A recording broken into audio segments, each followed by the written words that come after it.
conocemos en el laboratorio. Y entonces, pues estos microscopios han ido evolucionando, aumentando diferentes tipos de lámparas, aumentando, antes eran monoculares, ahora son binoculares, y ahora ya hay hasta unos que tienen para que en un mismo microscopio tengamos hasta 5 observadores al mismo tiempo. Entonces, los microscopios han ido aumentando tanto su calidad como su poder de resolución. Este microscopio que tenemos aquí en la esquina inferior derecha, este que está aquí, es muy parecido a lo que ustedes van a usar dentro de su laboratorio.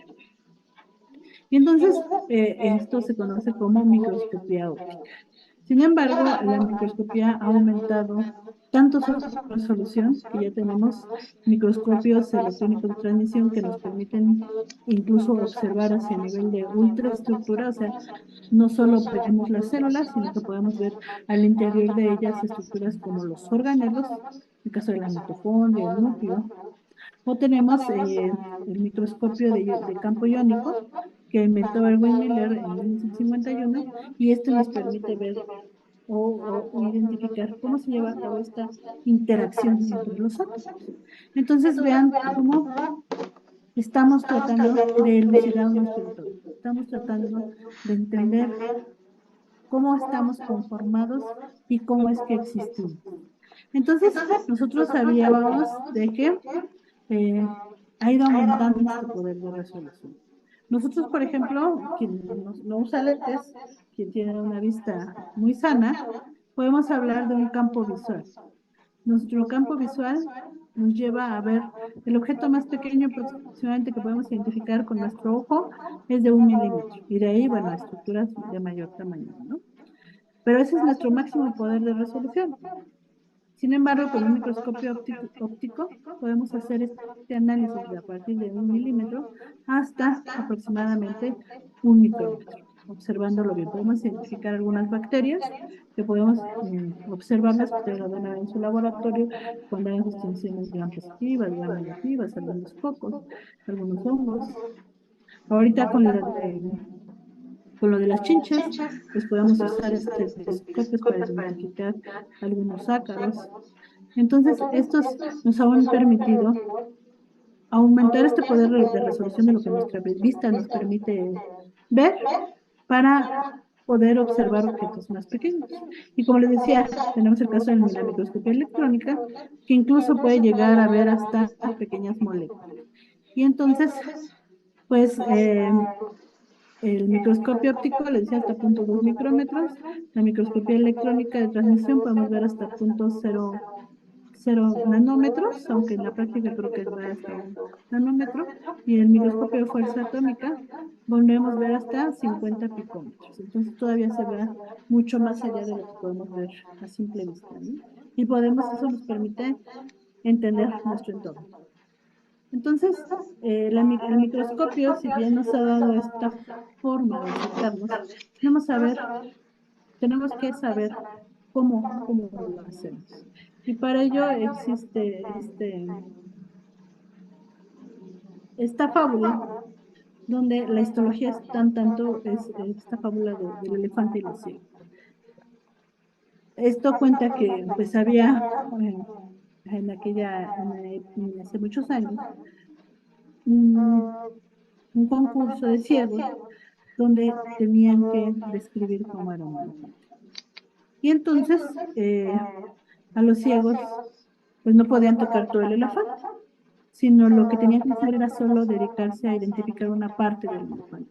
Entonces a quien le tocó la cola decía que un elefante era como una cuerda. A quien le tocó analizar las orejas decía que los elefantes eran como un abanico.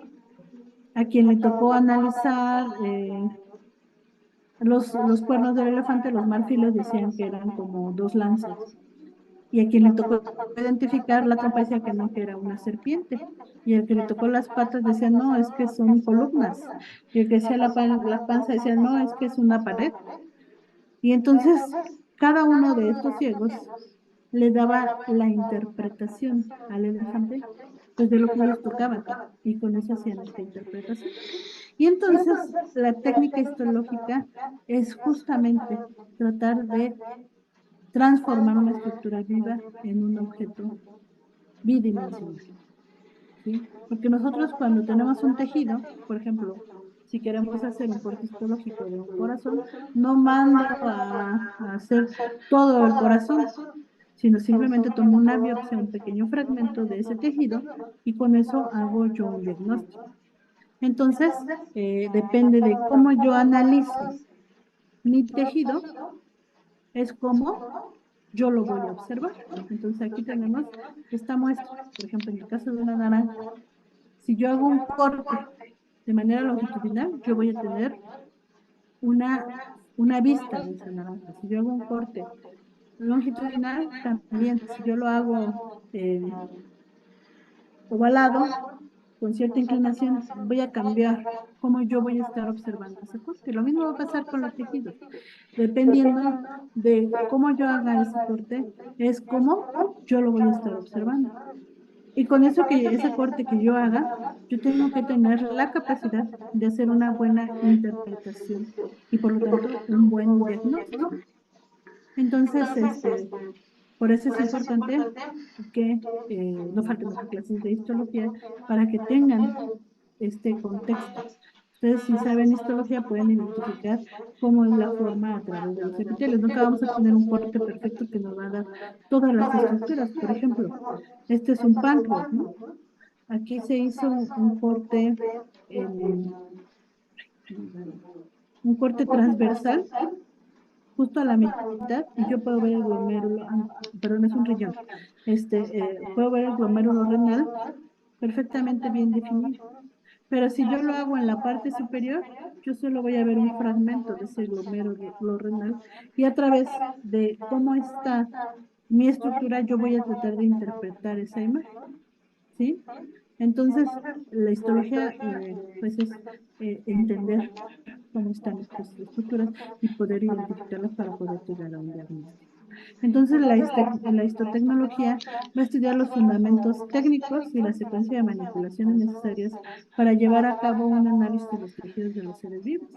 Y esto es tan técnico, tan, digamos, tan metódico, que en el proceso de la histotecnología, si se salta uno un paso, la muestra ya no sirve. Y es fácil de saber, porque a veces por las prisas, por el mal conocimiento, toman la biopsia, la meten en solución fisiológica y así se la llevan al patólogo, y ahí ya sufre un proceso de hidratación y la muestra se alteró. O dicen, ah, ahorita no llegan los de laboratorio, métela al refri, y resulta que no va hoy, sino va hasta mañana. Entonces, y la dejan en solución fisiológica, y entonces la muestra empieza, las células empiezan a necrosarse, y hay una, y al final dice el histotecnólogo, este tejido venía crudo, no es que venía crudo, sino que ya las células estaban muriendo, el tejido estaba necrosándose, y por lo tanto no sufrió un proceso de fibra adecuados para poder visualizar esa muestra. Histología, donde está conformado por nuestro pinete, refrigeradores, estufas, microtomos, baños Marías. Y este es un laboratorio que todo el mundo quisiera tener, ¿no? La realidad es que los laboratorios de nuestra tecnología pues son estos, ¿no? Llenos de microscopios, muestras, etcétera, ¿no? O sea, esto es lo ideal, esto es lo ideal y esta es la realidad, ¿no? Entonces, es muy, muy interesante, muy bonito trabajar en un laboratorio de esta tecnología, pero es mucho trabajo, ¿no? Y entonces, ¿para qué nos va a servir realizar técnicas histológicas? Pues nos va a permitir preservar los tejidos, mantener la anatomía histológica, así como poder visualizarlos al microscopio, de alguna manera eliminar agentes contaminantes del medio ambiente y conseguir una buena calidad del corte, ¿no? Entonces, si nosotros tenemos todos estos elementos, vamos a poder llegar a hacer un buen diagnóstico y vamos a poder ver un tejido en óptimas condiciones, ¿no? Entonces, por ejemplo, pues vamos a poder tener una imagen bien definida que nos permita elucidar lo que nos dicen los libros, no nada más imaginarlo, ¿no? Para poder llevar a cabo una buena interpretación. Entonces les decía que el proceso histotecnológico es una serie de pasos. Consiste en la toma de muestra, la fijación, la inclusión, el corte, la tensión y el montaje. O sea, suena fácil, en realidad es todo una gran. Porque si nosotros nos equivocamos en cada uno de estos pasos, pues no vamos a poder visualizar adecuadamente nuestra muestra. Entonces, el trabajo viene desde que el cirujano hace la toma de muestra. ¿Cómo yo voy a fijar, tener esta muestra, cómo la voy a tomar? ¿Cómo la voy a procesar? Por ejemplo, si están haciendo un parto y dicen, no, pues vamos a hacer una biopsia de la placenta, por ejemplo. Pero resulta que, pues además se quitaron mucho tejido adiposo y pusieron muestras de sangre ahí, entonces contaminan la placenta. ¿Por qué? Porque no separaron su muestra en el momento adecuado, sino que dejaron toda en la cubeta y hasta el final, ahora sí que rascaron de su cubeta para rascar su tejido que iban a analizar. Entonces ya se contaminó su muestra. ¿Sí? Entonces la toma de muestra, o como les decía hace rato, no la procesan en el momento que tienen que procesarla y la dejan en el refrigerador o la llevan en solución fisiológica, entonces ya no se fijó, que es el siguiente paso, adecuadamente su muestra. Entonces, la toma de muestra es el proceso de la biopsia, básicamente. La fijación, bueno, es cuando el tejido se fija. Vamos a tener que hay diferentes tipos de fijación. Luego, la inclusión es cuando hacemos que se infiltre nuestro tejido parafín. Y luego vamos a llevar al corte. Y luego del corte vamos a hacer la tinción y el montaje para que podamos tener laminillas histológicas bien definidas. Entonces la toma de muestra, les decía, la principal, la más usada en el área médica, pues es la biopsia. Sin embargo, también se pueden hacer muestras de laboratorio en el caso de investigación, como es mi caso, o hacer autopsias anatomopatológicas, por ejemplo, para ver una causa de muerte o para identificar algún proceso, pues de ahí es donde nosotros vamos a tomar la muestra. Y entonces, eh, vamos a tener los tipos de biopsia, como una biopsia incisional, en la cual el tejido se extirpa con instrumentos de corte, y bueno, esto solo se requiere una sección de tejido grande que sirve para un análisis. También vamos a tener la biopsia excisional, que es cuando se estirpa la sección completa en un solo tiempo. Por ejemplo, en el caso cuando extirpan una mama, extirpan todo el tejido mamario en un solo paso. Luego vamos a tener la biopsia por aspiración a aguja fija, alguna aguja fina, perdón. Se usa con una aguja fina y sirve para aspirar pequeños pedazos de tejido o tumor. También tenemos las biopsias por cepillado, por ejemplo, de una endoscopia, se pueden usar cepillos que lo que van a hacer es barrer la muestra y por lo tanto tomar células de la mucosa. También vamos a tener la biopsia de aguja gruesa, normalmente se hace por una punción y sirve para tomar muestras que recolectan tejido, particularmente se utilizan en el hígado, cuando se hacen biopsias de hueso, que se toma prácticamente de médula ósea todo el tejido. Entonces son los tipos de biopsia que tenemos. Luego les decía que viene el proceso de fijación.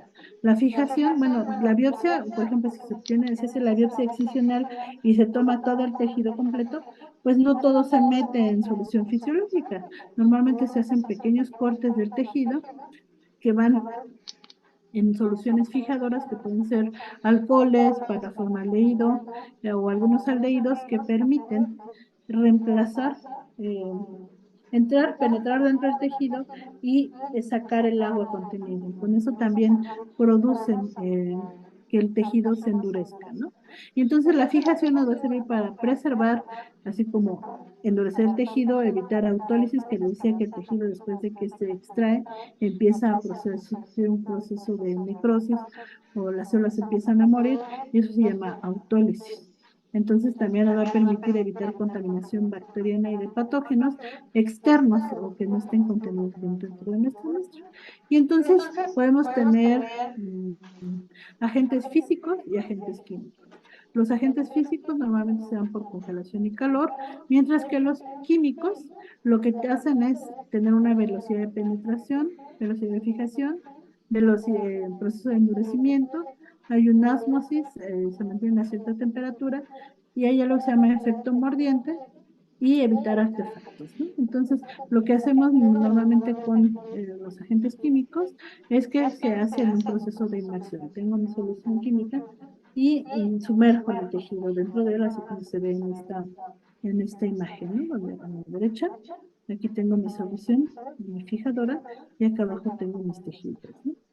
Entonces, o puedo usar, por ejemplo, en organismos vivos, algo que se conoce como perfusión, donde yo uso una bomba peristáltica, simulo como si fuera el corazón y lo que hago es que a través de esta bolsa peristáltica reemplazo el volumen de sangre por solución fijadora.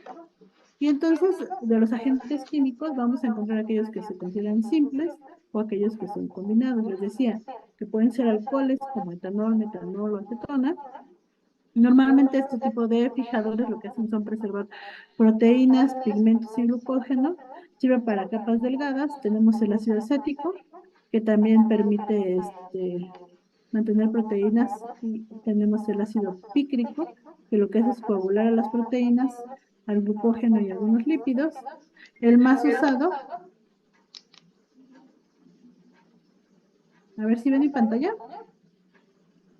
Sí, maestra. Sí, Sí, No sé por qué. Aquí está. Se puso en pausa. Ok. Y luego, el más usado en histología es el formaldehído al 4%, donde lo que hace es que se une a los grupos funcionales de las proteínas, evita la degradación enzimática, también favorece la inmunistoquímica y la hibridación. Otra técnica de fijación es el butaraldehído, pero es de mayor costo. Polimeriza dímeros y trímeros y reacciona con los grupos amino de las proteínas, tiene baja penetrancia, por lo tanto, si el tejido es muy grande, la parte del centro de nuestro tejido se va a quedar, se van a morir el tejido y se va a quedar, va a ser una mala muestra, ¿no?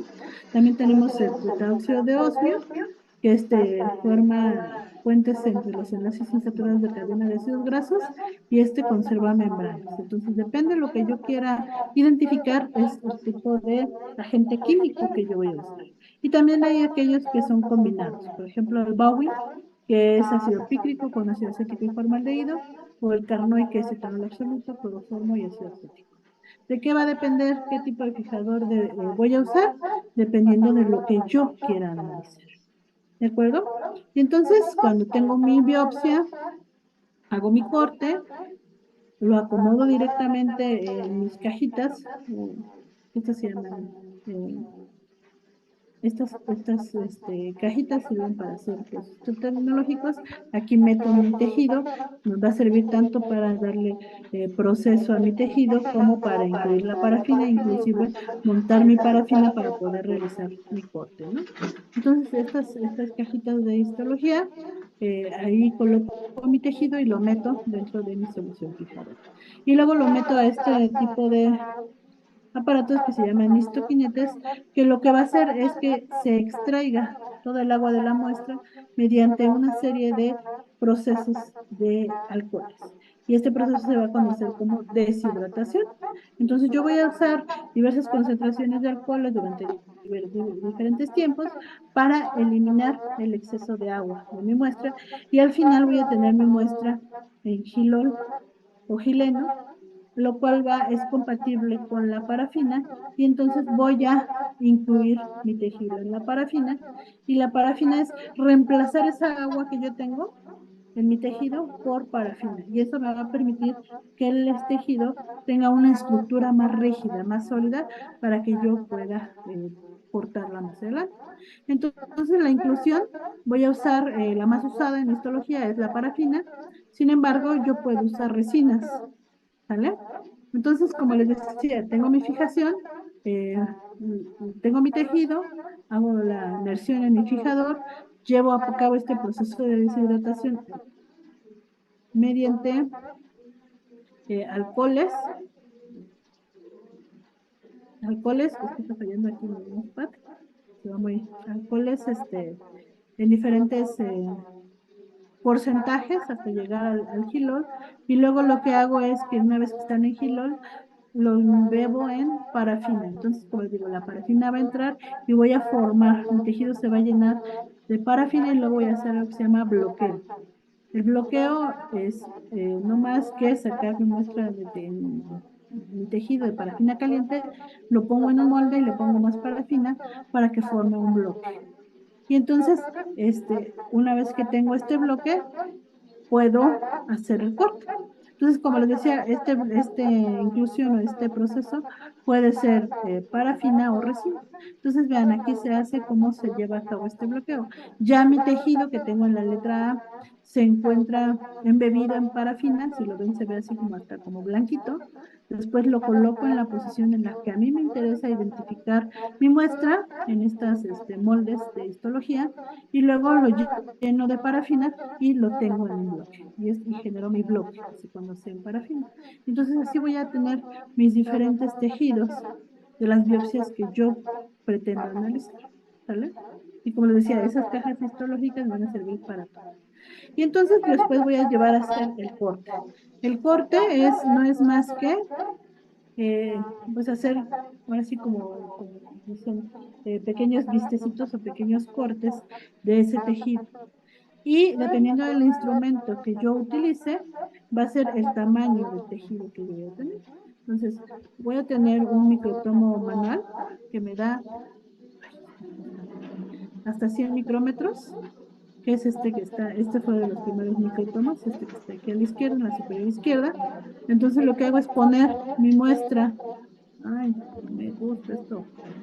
Lo que hago es poner mi muestra en este huequito y lo paso por una navaja, una navaja tipo de afeitar. Luego voy a tener el vibratón, que lo que hago es ponerlo en este aparato, aquí pongo mi cassette, este me va a dar una amplitud de 30 a 100 nanómetros que me va a permitir ver el microscopio óptico y también a través de vibración y una navaja voy a poder cortar. Luego voy a tener mi microtomo, que ya una vez que incluí mi muestra, también lo hago con unas navajas especiales y obtengo muestras de 5 a 20 micrómetros del tamaño de mi muestra.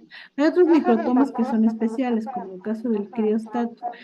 Caso del criostato nos da muestras de 10 a 40 micrómetros, que también lo puede evaluar en un microscopio. En el caso de aquellos procesos donde el diagnóstico es rápido, que no se podemos esperar a que en una noche se deshidrate para que se incluya y pueda hacer mi análisis. Lo que se hace es que se toma la muestra en el paciente en quirófano, se lleva a congelación y congelado se corta la muestra, se corta, por así decirlo, en el momento que se congela. Entonces se hace rápido la tinción y yo puedo hacer un diagnóstico más rápido e inclusive eso puede servir para tomar decisiones dentro del quirófano, porque normalmente ese proceso es cuestión de minutos, mientras que todo este proceso que les estoy mencionando de parafina y todo eso, normalmente es de días, ¿no? O tengo el ultramicrotomo que me permite identificar muestras de 3 a 50 micrómetros.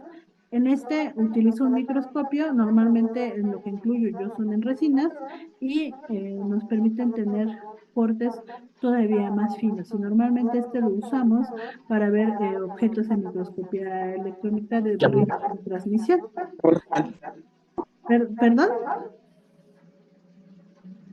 Entonces vean, aquí tenemos un microtomo, cómo se está llevando a cabo este corte del tejido, ¿no? Entonces aquí está el microtomo, ¿sí lo vieron?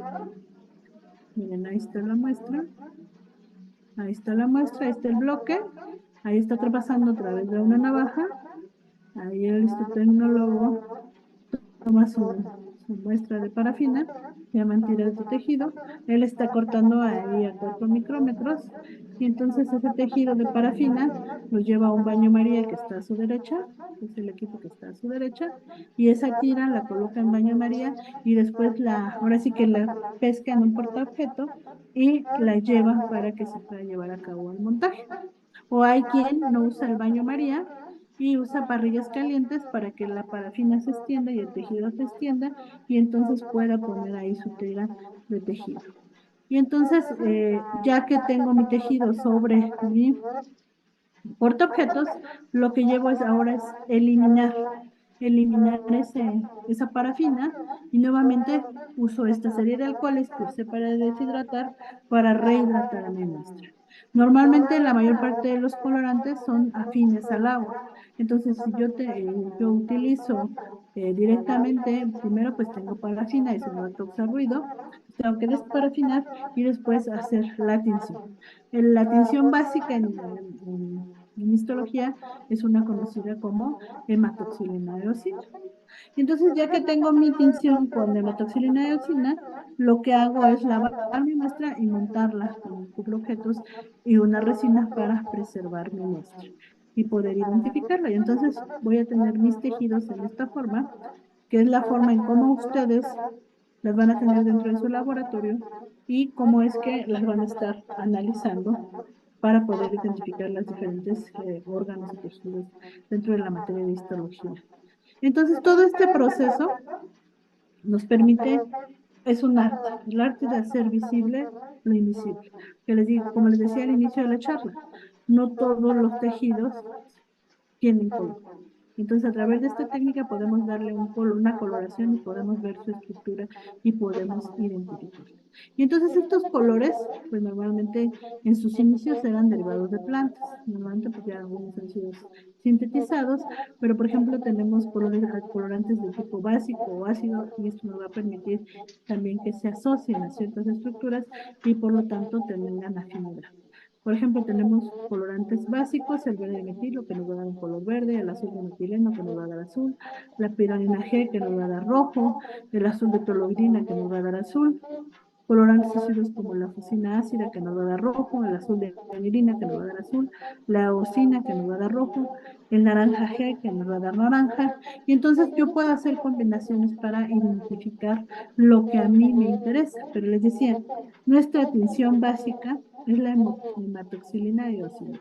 La hematoxilina es un colorante básico y la osina es un colorante ácido, tal que combinados nos van a permitir integrar estructuras ácidas y básicas de nuestro tejido. En la parte inferior izquierda, por ejemplo, tenemos la que solo es la hematoxilina, que es la azul de la izquierda, la osina se ve roja, y al conjugar las dos tinciones podemos ver estas estructuras en este juego de rosa-rojo, ¿no?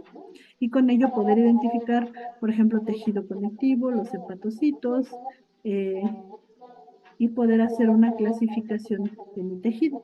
Por ejemplo, a la izquierda tengo un riñón, veo el glomérulo renal, en la parte inferior tengo este tejido pancreático, vasos pancreáticos, y en la parte derecha pues también tengo páncreas, ¿no? Entonces aquí puedo diferenciar un páncreas endocrino de un exócrino de acuerdo a cómo están conformadas las células. Entonces, con esto, pues a mí me permite tener un conocimiento de cómo está esa estructura. Pero como les digo, la tinción básica, la tinción universal es la HY o hematoxilina de eosina. Y luego vamos a tener tinciones especiales como la tricómica de Gallego, que es una solución de trabajo de carbonfuscina. Eh, Esta normalmente nos permite identificar núcleos de color rojo, fibras musculares que también se ven rojos brillantes. El colágeno lo podemos ver en color verde o azul verdoso. La parte de los cartílagos la podemos ver morada y los eritrocitos se van a ver amarillos, ¿no? Entonces, depende de lo que yo quiera ver, es el tipo de tinción que yo voy a hacer. Tenemos esta otra que se llama tricómica de Masón, que lo que nos permite es identificar particularmente en tinciones de colágeno, que se van a ver azules, y también nos dan núcleos de color negro.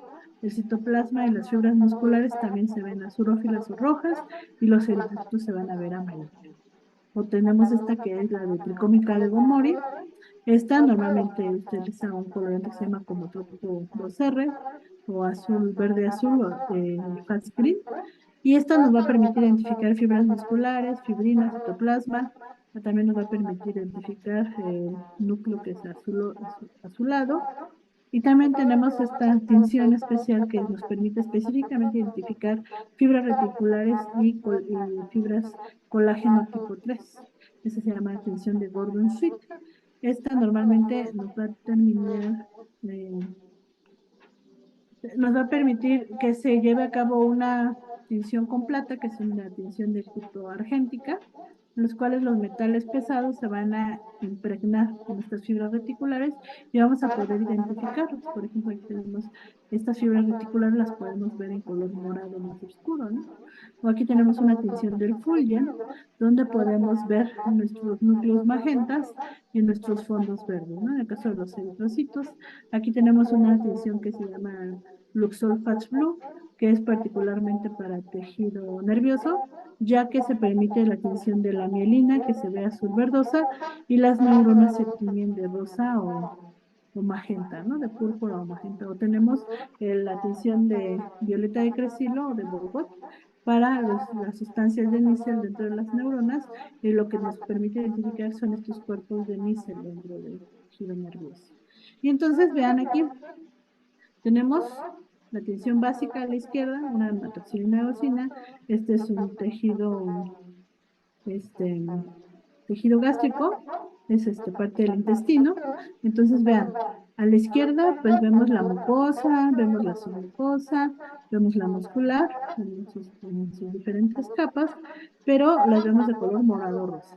Si yo uso una tinción de azul cian, el azul cian es una técnica que me permite teñir mucopolisacáridos. En el intestino particularmente, voy a tener unas células que secretan moco, que se llaman células caliciformes. Entonces, a mí me interesa tenerlas ubicadas. Yo voy a usar este colorante y si observan, en la muestra de en medio se ven puntitos. Es el mismo tejido, es el mismo corte, pero teñido de diferentes formas. Entonces, voy a ver cómo en el azul cian veo esos puntitos en mi epitelio intestinal, donde me identifica estas células eh, que secretan mucopolisacáridos. Y entonces, si a mí lo que me interesa ver es el tejido conectivo y diferenciarlo del muscular, que no lo puedo diferenciar bien en las otras dos anteriores, uso una tricómica de Masson. Entonces aquí puedo identificar claramente a la derecha dónde tengo mi músculo, dónde tengo mi tejido conectivo. Y entonces depende de lo que yo quiera analizar, es lo que yo voy a estar identificando. Por ejemplo, aquí me interesó en la izquierda identificar la presencia.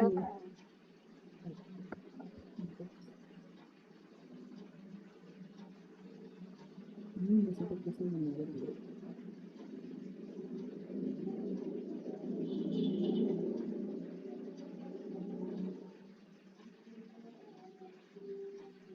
Ay, ya no pasa mucho, ¿verdad? Aquí, por ejemplo, tengo un verjo. El verjo me permite también diferenciar bien vasos sanguíneos, o tengo un rojo de croecina o azafrán, en la cual yo también puedo ver tejido conectivo. Entonces, vean cómo yo, dependiendo de lo que a mí me interese ver, es lo que yo voy a tener. Puedo tener tinciones tan complejas como una pentacrómica de Movat, que es esta. Esta es una tinción de 5 colores, donde yo tengo mis núcleos en negro, fibras elásticas en negro, que son estas que se ven aquí. Tengo mucina, o sea, azul para ver para teñir la fucina, y teñí mis células aquí de las caliciformes. Tengo mi músculo en rojo, tengo mi citoplasma en algunas células en rojo, tengo también fibras colágenas en amarillo. Entonces aquí uso 5 colores. Entonces yo puedo hacer tan complejas mis tinciones como a mí me interesa, o dependiendo de lo que yo quiera analizar. O puede ser tinciones especiales. Por ejemplo, esto es parte de un trabajo que realizamos donde empezamos a diferenciar las células mesenquimales de pulpa dental. Entonces una célula mesenquimal tiene que tener la capacidad de diferenciarse a varios tejidos. Entonces, uno de ellos era que fueran adipocitos. Entonces, en la estructura A hicimos una tinción con rojo oleoso para teñir los adipocitos. Vean cómo están excelentes como manchitas. Luego, en la figura B, usamos azul alcián, que lo que hace es teñir glucosaminoglucanos, y esto nos está asociado a fibroblastos. Y luego en la figura C usamos rojo al cian, que lo que hace es permitir la adquisición de depósitos minerales y por lo tanto estábamos hablando de que se diferenciaba el linaje osteogénico. Y entonces, de esta manera, concluimos que las células que nosotros estábamos obteniendo de pulpa dental tenían esta capacidad de ser multipotentes y que se podían diferenciar a diferentes tipos de tejido. Entonces también hay técnicas más especializadas que se llaman técnicas inmunohistoquímicas, que lo que hacen es ver esta relación, se llama antígeno-anticuerpo, que es un reconocimiento específico para algunos tipos de células, y lo que se hacen es que se tiñen a través de anticuerpos células muy particulares. Pueden ser de tipo directo, donde tengo lo que yo quiero identificar, uso un antígeno específico y es una reacción, o puede ser de tipo indirecto. Cuando es de tipo de indirecto, se dice que se amplifica la señal porque puedo poner un anticuerpo secundario y tener más de lo que yo quiero ver. Entonces, en este caso, por ejemplo, tengo una inmunohistoquímica para células de Langerhans en la piel y vean cómo se ven de color rojito, ¿no? Están específicamente teñidas esas células. Aquí también tengo células epiteliales y las veo de color rojito, ¿no? O puedo usarla con colorantes o puedo usarla con fluorescencia. Y en el caso de fluorescencia, pues, tendría que usar luz especial para poder identificar la fluorescencia, ya sea mediante un microscopio de fluorescencia o un microscopio confocal y poder identificar cada una de las estructuras que tienen las células. Entonces, no todo es bello. En la histología, pues tenemos que definir qué es lo que yo voy a identificar y cómo lo voy a analizar. Por ejemplo, algo que es muy importante señalar es que los lípidos normalmente se desaparecen. Las proteínas son fijadas, los carbohidratos normalmente se fijan, se mantienen, pero no son teñidos a menos que usemos colorantes especiales. Los ácidos nucleicos también se fijan y se tiñen fuertemente. Y bueno, si no tengo una buena proporción de mis colorantes, puedo tener metacromacias, que son tinciones no propias, ¿no? O puedo generar artefactos a través de mi procesamiento. Por ejemplo, cuando hago mi corte o mi montaje, puede ser que mi tejido se traslape o que mi cuchilla ya esté muy desgastada y melle mis muestras. Por ejemplo, aquí en la parte de la cuchilla se ven como rayadas, ¿no? Porque la cuchilla ya está cortando. Es como cuando tenemos un cuchillo ya viejito de la casa, ¿no? Que no corta parejito. O puedo tener colorantes que dije, ay, no, ya me lo voy a llevar rápido y no lo filtro. Entonces dejo los precipitados del colorante o a la hora de montar mi muestra el tejido lo dejo mucho tiempo en el baño María y se abre o se rompen mis tejidos. Entonces, este proceso debe ser muy cuidado, porque como les digo, nos permite el diagnóstico. El diagnóstico, algo muy usado es el cáncer, ¿no? Que es para lo que tenemos. Por ejemplo, aquí ya en un diagnóstico más patológico, más certero, por ejemplo, tenemos a la izquierda una piel normal y a la derecha una piel que está formando ahí un tipo de alteración, ¿no? El tipo de melanoma, vean cómo se está infiltrando, cómo se rompe esta arquitectura y por lo tanto puedo llegar a un diagnóstico de una patología. Entonces, todo este proceso histológico es fundamental para que ustedes puedan tener sus muestras dentro del laboratorio y poder identificar todo lo que tienen que hacer a través de su primer año en la materia de histología. Entonces, esto sería lo que tenía preparado para ustedes el día de hoy. Como ven, tienen preguntas, dudas. Creo que por el momento, por mi parte, no. Gracias. De los 170 que están en sala, nada más. No, maestra, todo bien, gracias. ¿Sí? Todo bien, gracias. Todo bien, gracias. Gracias. ¿Sí? Tengo una pequeña duda, nada más. ¿Sí? Es Ariadna. que me quedó, se me olvidó que en el bloqueo se usaba parafina y la otra no recuerdo cuál era. Bueno, para bloquear o para hacer el corte, normalmente es la parte que nos da la rigidez a la hora del corte. Entonces puede ser parafina o resina, o en el caso de que sea una biopsia que urge, que se congele por congelación y ya. Ujú. Ok, vale, Pero muchas para ingerir gracias. normalmente se usan parafinas o resinas. Ok, Yo, yo, muchas gracias. yo tengo otra duda, ya me acordé de una. Sí, Este, en el principio de la clase se había mencionado tres postulados de las células y no los escuché bien y ya me quedé con la duda. Nada más quería preguntar si me los podía repetir, porfis. pues sí. La primera es que todos los organismos vivos están conformados por células, ¿no? Ok, El segundo es que las células tienen un metabolismo, ¿sale? Y la tercera es que todas las células derivan de otra célula preexistente. ah, la segunda es todas las células tienen metabolismo, ¿verdad? Ajá, ¿Y desarrollan cuál? un metabolismo. Y la tercera es que a partir de una célula, bueno, toda célula viene a partir de una célula preexistente. Ok, ok. Pues muchas gracias, muchas gracias. Ujú. ¿Alguna otra duda, comentario, sugerencia?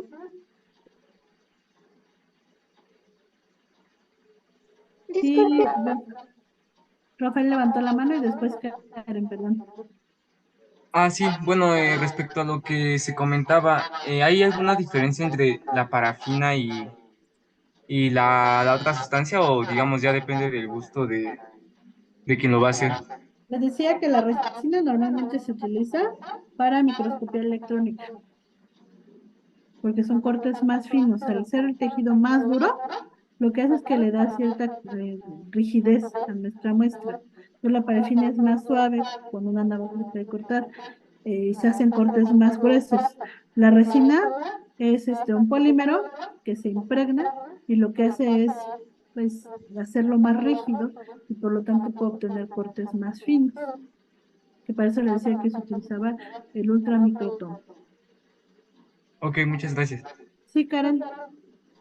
así disculpe, es que decía que para llevar a tinción se ponía en baño María, ¿no? Pero también dijo que se podía hacer otra cosa, Parrillas pero no. calientes.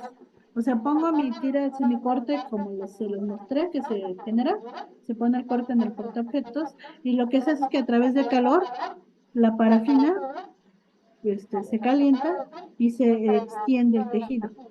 Entonces puede ser en baño María o en parrilla caliente. Ok, muchas gracias. Ujú. Víctor,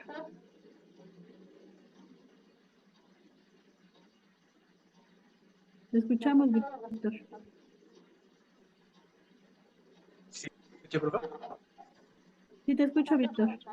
Ah, ok. ¿Para qué sirve la histología? Bueno, había puesto que servía para preservar tejidos y había puesto otros, pero ¿me podría repetir esos, por favor? Y para mantener la estructura, primero, la estructura de los tejidos, para preservarlos. La histotecnología para poder observarlos, para poder identificar las muestras. Básicamente, el principal objetivo de la histotecnología es preservar los tejidos en las mejores condiciones posibles para poder llegar a una identificación de manera Ah, ok, correcta. pues, ¿Sí? ok, Y a gracias. mí me pregunta que si les puedo pasar mi presentación. No, ay, sí. La verdad es que no me gusta pasar mis presentaciones.